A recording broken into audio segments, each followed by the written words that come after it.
guys, welcome back to Diary of a Socialite. I just want to thank you guys for your support. I would like to do a little special shout out to my good friend Lynn. Thank you so much for helping us with our next topic. The questions that you brought forward were very interesting. So I'll just say thank you, Mourine, and I would like to thank you. So we're going to talk about romantic relationships. So we're going to delve in. We spoke about it last time, but this time we're going to, try and give you as much of wisdom as we probably know in this section. Maurine's wisdom mainly, lessons learned. So Mourine, I hope you don't mind, but you're going to be our director for this one. Snooping a bit more about you. So please do share what you would like to advise yourself, your younger self, or ask girls that look up to you. Oh, what I'd like to advise my younger self, mainly, yes, that I'll be okay, because looking back for what happened for you to need to pick me up? I'll be okay. I'll be okay.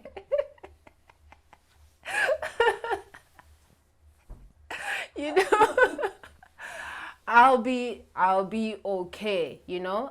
Looking back right now, I would not change anything. I'd not change what I went through, the challenges that I went through, because they have all, they've all been journeys and challenges that have been a build up to who I am, what I believe in, and what I stand for, in terms of family, in terms of creativity. Every single thing that I've gone through has been, let's say for example, my books was as a result of the journey that I've been through, because they're journals of every single stage and every single step of my life. So looking back, I'd be like, you'll make it, you'll be okay. You'll be okay because you went through it with Christ. Because some of the things that I went through, if you don't have Christ, you'll crash, you'll die. I always say that. I always speak of process. Everybody has a process that they have to go through.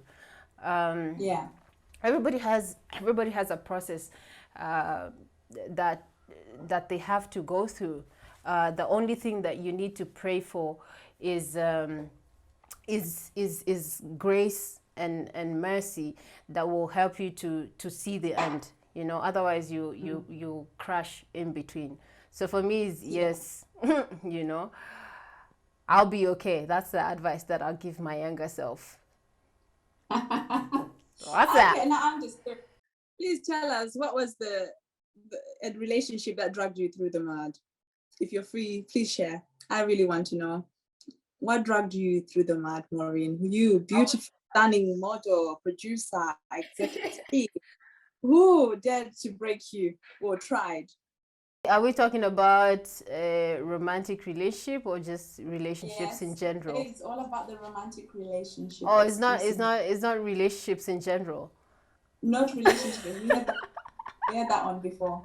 This one is all about romantic relationships. I wouldn't blame it on anybody. Now looking back, I would not blame it on anybody. I'd blame it on of my desire to have a fill-in.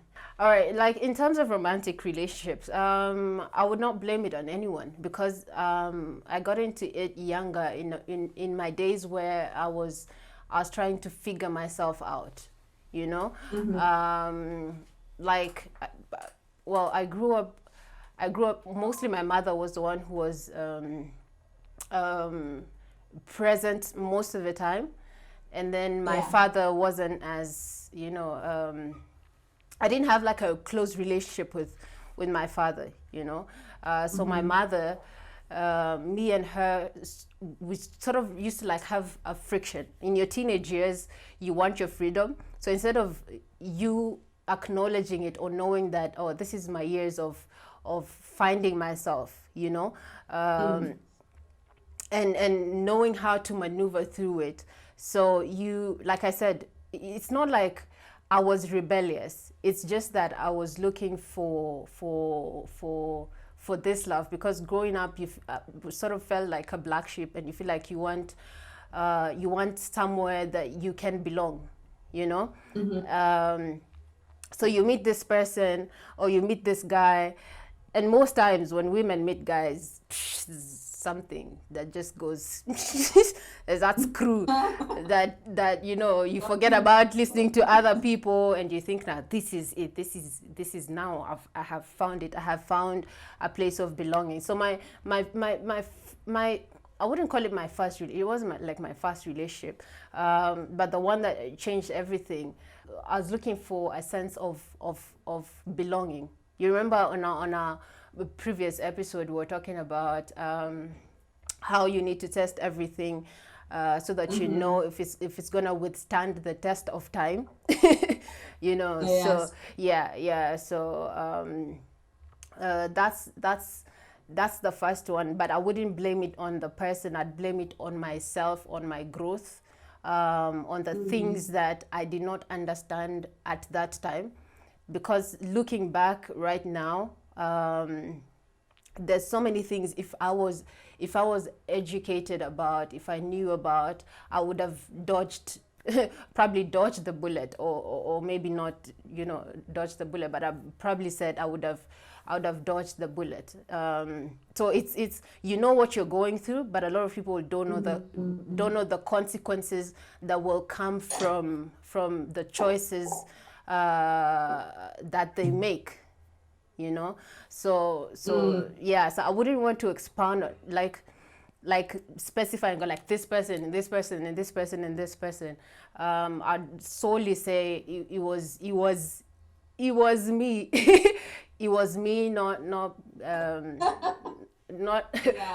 You know, not fully getting into a situation that wasn't fully assessed.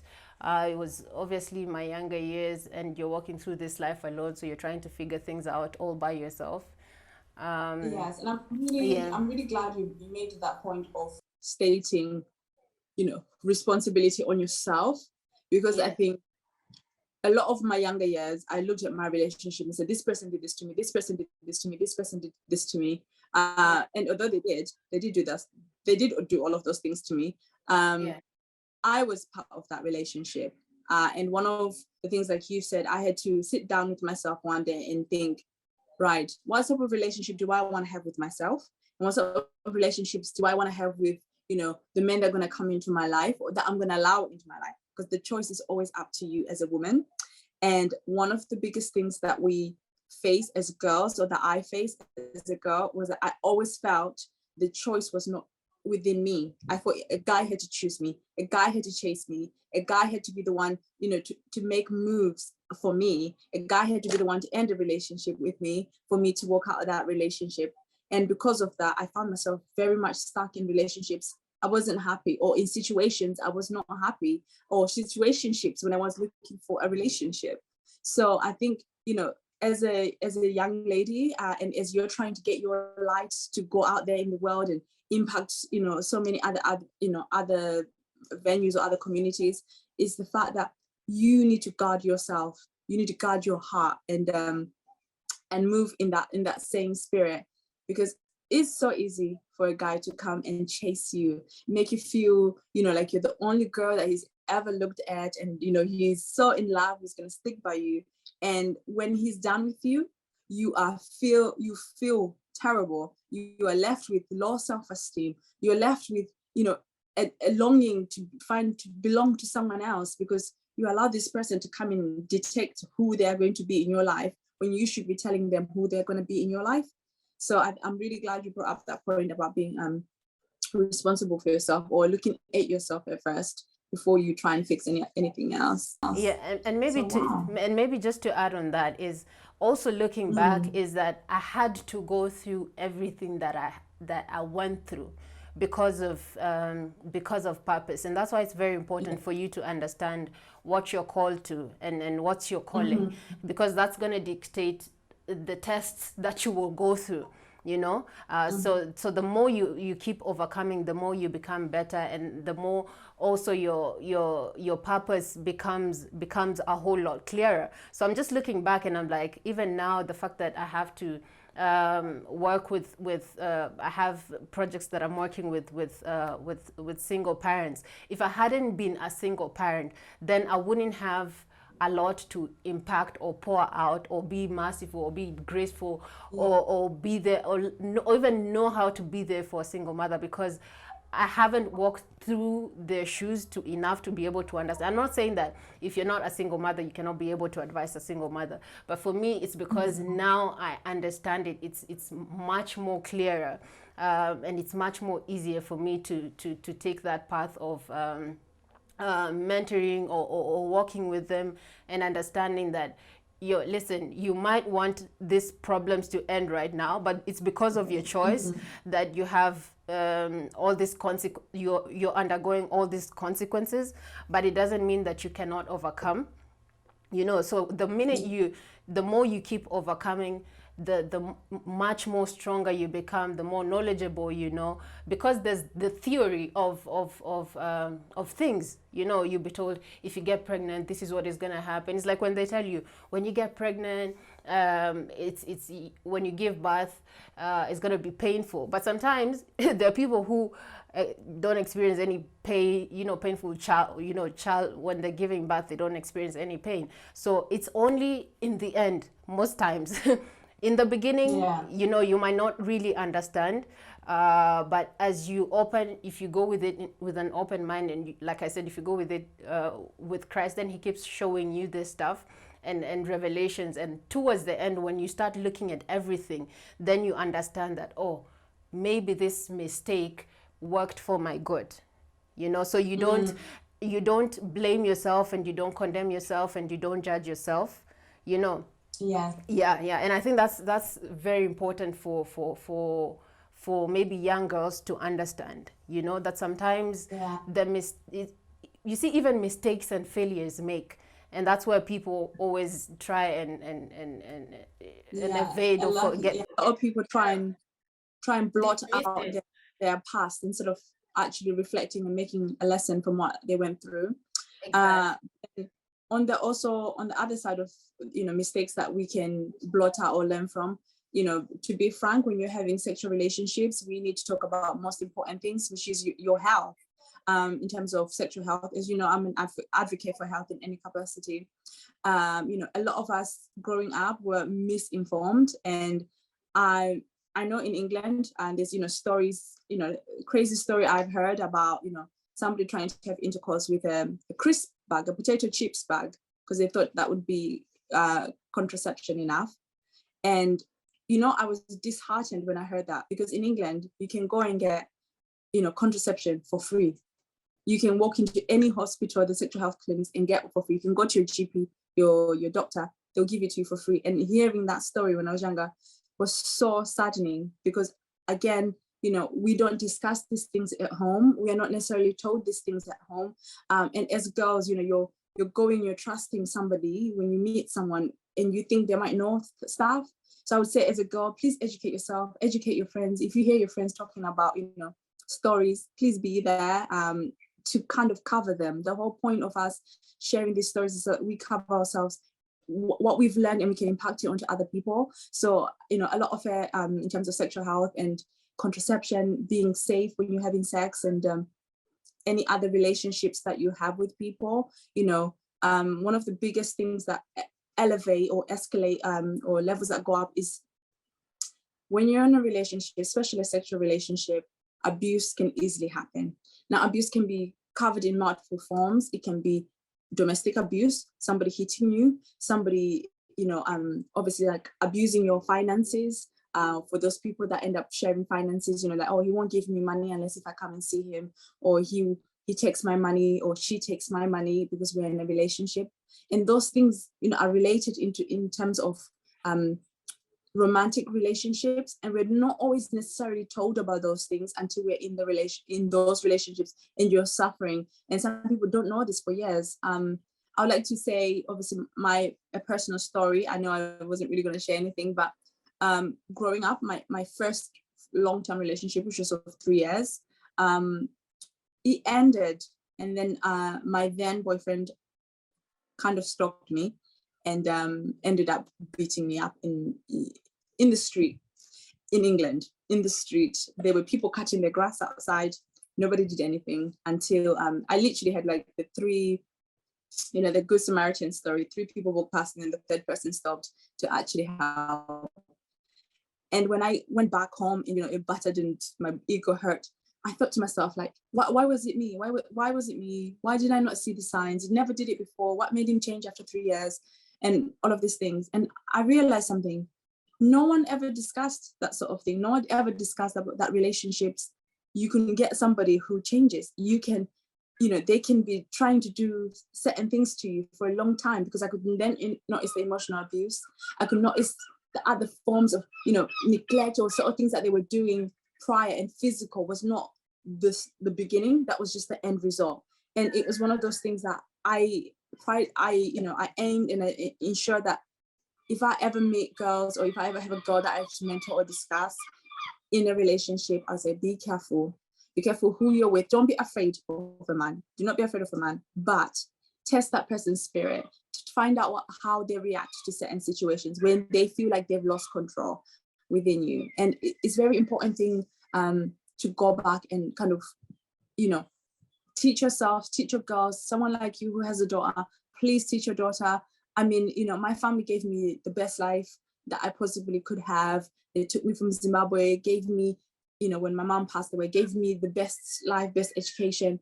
But yeah, I still found myself in that situation, because a lot of people, we hear a lot like, oh, no, that only happens in lower class people, or people that are not Christians, or people that don't, know about relationship. That's what happens. This can happen anywhere. And it's more as I started studying into the topic, I realized high class, in England, it's a class system, unfortunately. So sorry if I keep referring to that. You have high class people, and, it happens there. It happens, people are abusing each other, financial abuse.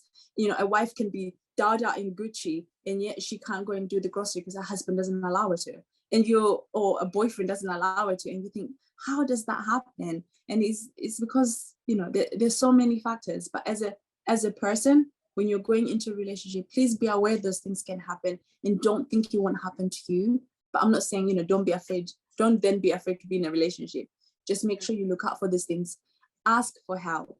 And I think one of the main things that I found is that I didn't speak to my brother about my intimate relationship in terms of like what was happening in my relationship. He knew I had a boyfriend. I was open about that, but I never told him anything. I didn't tell him what happens when we argue. I didn't tell him what's said, throughout the 3 years. And then I found myself this happening. And then as you start to share the stories, like, did you not notice it here? Did you not notice it there? Did you not notice it there? And you're like, no, I didn't, because I never witnessed it. You don't beat up each other. So I didn't see it for me to know that that's a bad thing, or no way it's escalating. So yeah, I think so I was saying there's the 2 elements of it. When you're in romantic relationships, ensuring that you're not in an abusive thing, you're not a toxic relationship, you're both, being good for each other. Vice versa, the same thing. I need to make sure that in my relationships, I'm a helpful person, I'm a helpful woman in that relationship. I'm helping them grow. You hear like, stories of girls that put their boyfriends down. They're like, oh, you need to go and get this car because that person drives this car.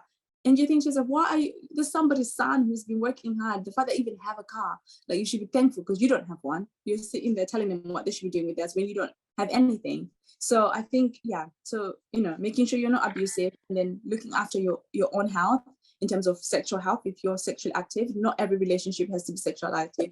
May I add on to that?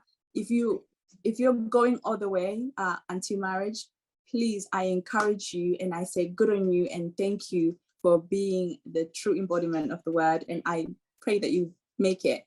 So yeah, that's really my those sort of things. And I'm glad that you've brought the topic of abuse. So where do you draw the line between abuse and submission, and how would you define submission, because it's innate in every woman, you know. So how do you define submission that it doesn't get to a point where now it's abusive and you will still call it submission? Submission. Yeah. Okay, for anyone who knows me, I'm hot-headed at times, in the sense that because I've been alone for a very long time, and I was alone for a very long time, I do things when I want to, as I feel like it. Now, when you get a relationship, obviously somebody's expecting you to be in tune with their needs. And one of you have to, like, you know, the traditional thing is to submit, let your guy choose the thing. And I personally don't follow that philosophy. I believe in making a compromise. I'm a very open person. I like to have discussions. If my partner comes and says to me, hey, on the 16th, this Saturday, I would like for us to go to this person's thing, or I want to go and do this, and I have my plans, we either discuss right then and there, please tell me why it's more important to you than my event that I want to go to. And dependent on our reasoning, or even if it ends up being a compromise of like, okay, I'll go to your thing, but know that next time I'm going to my thing. And as you're doing that, you're recording what their action plan is. If they're saying every single time they say, oh, we'll go to mine first and we'll go to it, and they don't do it, you know that that person is lying to you, is lying, because they're lying because they're telling you they're going to go to the next thing. And you put yourself in recording and remembering these things so you can follow suit with your actions, which is not to associate yourself with that person. I would say, because I'm not a married person, I don't think I've had to really submit to anything. I've not been in a relationship where a guy has asked me to submit to anything. So I'm not the best person to advise on this, because I feel like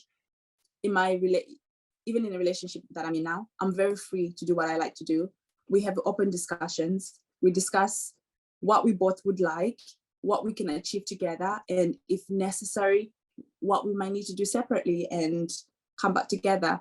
For instance, traveling and stuff. I want to go to Zimbabwe. You want to go to Russia. You go to Russia, I'll go to Zimbabwe. That's fine. If you don't like it, you don't like it. I understand that philosophy is not going to work when I'm married and I'm living with the person and we have the same directives. But I think in the season that you are, know what you stand for, and follow suit. I'm currently a student and I work in the times that I'm not studying because I have to have money. So if somebody comes in and says, you know, instead of you going to the library and studying, let's go out and do this, that person is not good for me. And if they're making me have to make that decision, I have to cut things off. It's easy said now because I think I'm in a healthy-ish relationship, and I don't think I've always been in that past, but then I've always then ended up having conflict, and we've either ended those relationships with me knowing that those person are not for me. They're borderline at being abusive because they want me to leave everything for me, for their stuff. But I don't think I've answered that question very well because I don't think I've really been in true submission. All right, so let me maybe just to interject and give you my definition of submission. Yeah. So here's how I look at submission. Submission is the ability to accommodate, respect, and live by the protocols and jurisdiction of a territory or a person. So if you say in terms of you've never submitted before, in terms of your workplace, the protocols, the jurisdiction. So you have your own jurisdiction and you're in a territory and you have to accommodate, live by, and respect the protocols that are set up in that sort of space or working area. So because of what I've said and probably my definition, I don't know if it resonates with you. Maybe you can tell me if it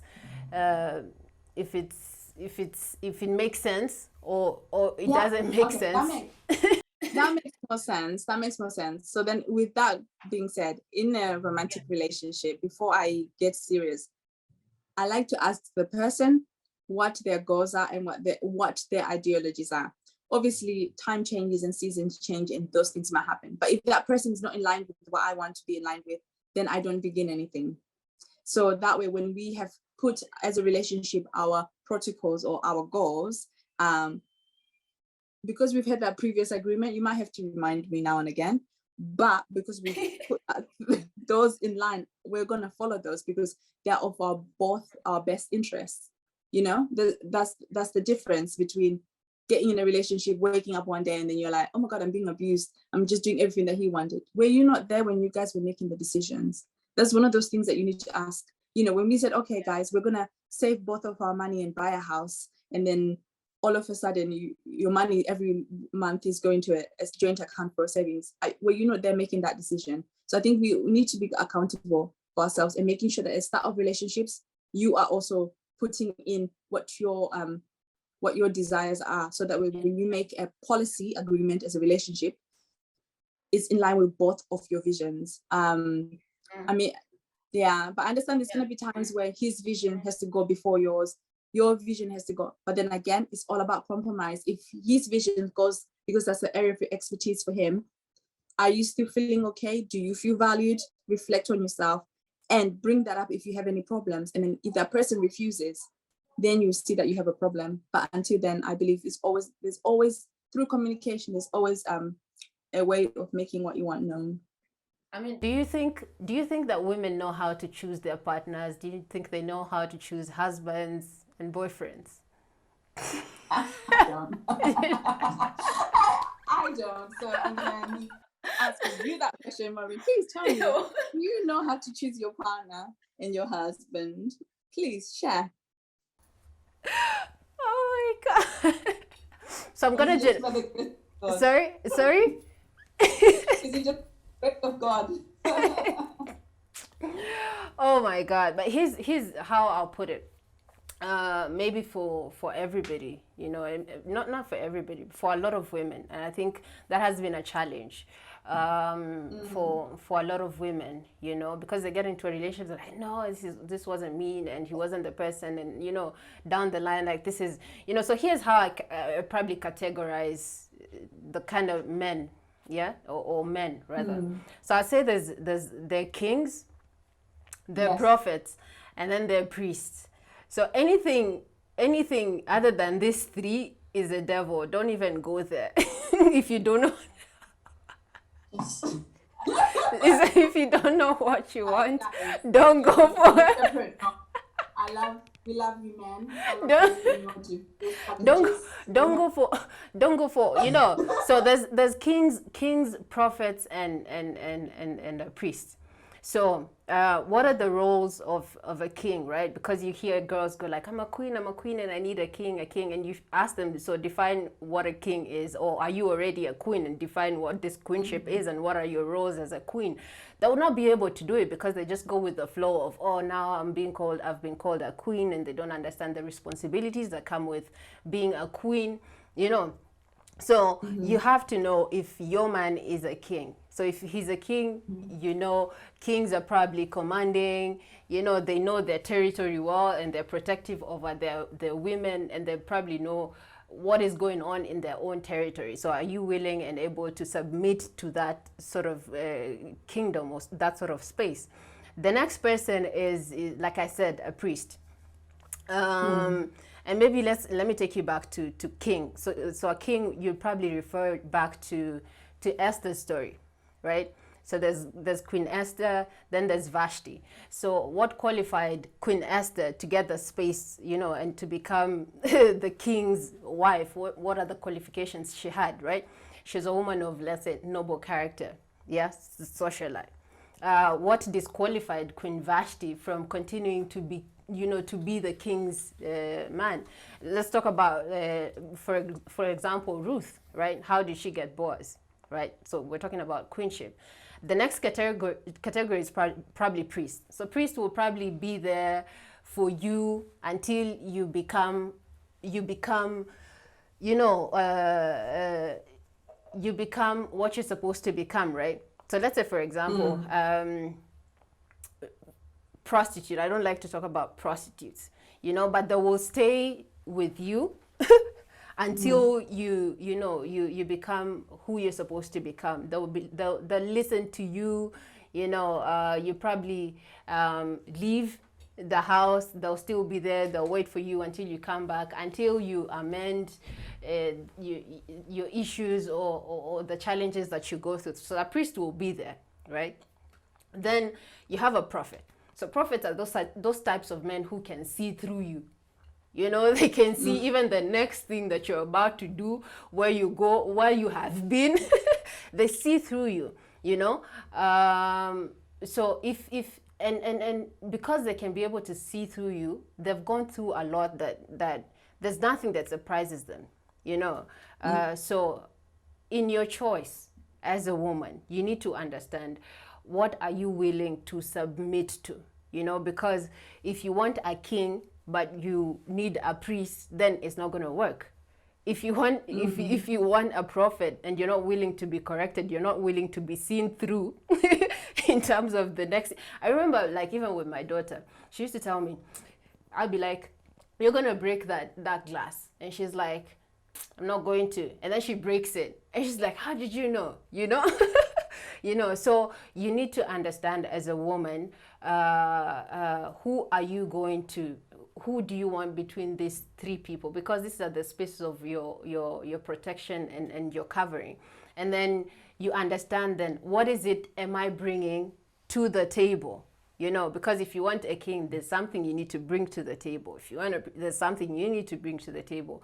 And if you want a prophet, then there's something that you need to bring to the table. And that's a question also that a lot of women don't know how to answer. Because a guy would be like, what are you bringing to the table? And because they do not understand themselves, they cannot be able to answer that question. So they become null and void. They move to the next lady who knows how to define themselves. So I don't know if that makes sense to you. That was very interesting. You never had that analogy. Categories of men. But one of the things that I've, from what you said, that I've picked up is that, or advice that I can piggyback from what you've said, is that as a woman, when you want to be in a romantic relationship, please know who you are, know what you're worth, know what you can bring to the table, and what works for you. Choose the person that is in accordance with the things that you like, or the things that you aspire to be, so that way you're not dragging somebody down and they're not dragging you down.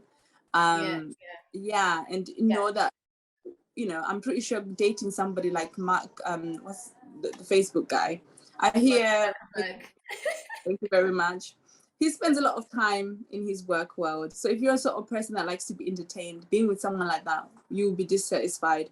So know that person that you want to be, know whether you can handle their attributes that they bring to the table, and walk from that way. Let me ask you. Yeah. Do you think that every relationship reaches a dead end? Sorry, I didn't hear that. Do you think that every relationship, romantic relationship, reaches a dead end, and how do you revive that? In terms, I'm not a married woman, so I think you don't have to be a married woman, even just dating or courting or whatever. Do you think that relationships reach a dead end? I think there's seasonal things. There are some relationships that are very seasonal, that they will reach quickly their dead end and you should walk away. You're there for some lessons and experience and enjoy and go on ahead with your life. And then at the same time, I think also we are ever changing. We all go through different experiences, and you have to know what works for you, and if some people are worth growing with and are worth changing with. I think before I'm a married woman, if I feel that I cannot be with someone because of this reason, I'm not going to suffer and stay with this person in the hopes that they will change later on when I'm seeing red flags from the get-go, in the sake of, I don't want to date too much and I don't want to have a big dating history. But then I feel like if I'm now in a relationship that's, we have both aimed that we're going to get married, and maybe we're getting married, I understand there's going to be areas of stagnation or areas of what feels like a dead end, and we will need to evolve together. We will need to go and seek the help that we need. This is what I think, like having couples counseling, or having those, communications with one another, to sit down and be like, okay, what do you think is going on? I want to be with you, you want to be with me, but we're not working. What should we do? And then making sure that you set action plans for that, to make sure that you have the relationship that you want. That's not a dead end. So I think it's possible if people have given up on each other. But then, having said that, please don't put yourself in bondage. Obviously, I'm talking pre-marriage. Marriage, for me, when you're making your vows, you're making it to death do you part. So please go and get help from people that know about marriages, your pastors, your couples therapists, those sort of people that can help you revive those sort of things. So yes and no. I think some relationships can have like end of season, and some don't, because like you said earlier in a different podcast, when if friendship is at the core of your relationship, you're always gonna have something to talk about, and you're gonna fall out of love, you're gonna fall back in love, but you always have respect, friendship. So it depends what your core values of a relationship is. If you're friends, if you're like people that sharpen each other, you're always gonna drive each other.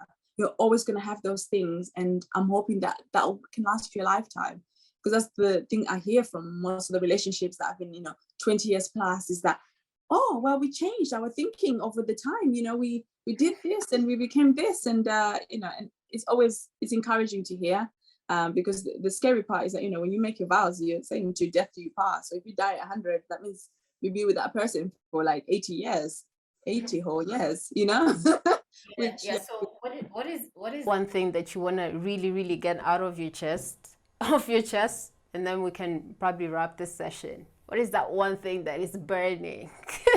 about romantic relationships? Yeah. I'll say take your time. You don't need to be in a relationship at a very young age. Focus on the things that are important, which is your education, making sure that you are right with yourself, you're right with God first and foremost, right with your family, because all of those things will directly impact your relationship, and vice versa. If you're in a bad relationship, it can also impact you. But then also at the same time, some relationships can build you. So please take joy when you're in a relationship, and be open with everything that you do. Have somebody you're accountable to, your family, somebody who's wiser than you, that can help with those sort of things. Yeah, as you have heard, there's a lot to unpack. There's a lot to talk about. We might not be able to exhaust every topic on this conversation that we've heard today, but definitely be sure that we're going to have other episodes where we're going to delve much more deeper into this conversation. And if you have questions from this conversation that you'd like us to talk about, that you'd like us to unpack, please leave a comment on what's it called, on our YouTube channel. Then we'll be able to address the issues. Also, don't forget to subscribe so that you get a notification bell the minute that we upload our episodes. So thank you for keeping us company, and we wish you luck in all the relationships that you have, that you're looking forward to have in the future. So thank you for joining us. It's been cool. It's been real. Until next time, see you.